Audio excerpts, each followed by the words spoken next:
Você sabe qual era a provável idade dos discípulos quando foram chamados? Eu digo provável porque não tem como saber, tá, gente? Mas a gente tem alguns textos que dá pra gente tentar deduzir. O primeiro deles é que uma vez Jesus e os seus discípulos estavam próximo ao templo e foram cobrado deles um imposto. Só que esse imposto só era cobrado para pessoas com mais de 20 anos. E nessa ocasião, os únicos que pagaram foi Jesus e Pedro, dando a entender que os outros provavelmente eram mais novos.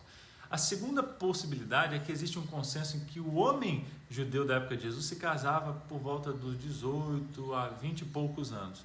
E Pedro na Bíblia é o único descrito como casado por ter uma sogra, né? Então sugere que os outros ainda não estavam casados, portanto eram mais novos. A forma como Jesus se dirige a eles também é interessante. Jesus chama eles de filhinhos, pequeninos, dando a entender juventude. A atitude dos discípulos às vezes demonstra juventude também. Uma vez 2 deles pediram para que a mãe fosse conversar com Jesus para pedir um lugar de honra no reino. E vários documentos mostram que o Apocalipse de João foi escrito por volta do ano 95 ou 96 depois de Cristo. E isso é 66 anos depois da morte e ressurreição de Jesus. Então, se a gente considerar que naquela época as pessoas não viviam muito tempo, João devia ser quase um adolescente quando começou a seguir Jesus.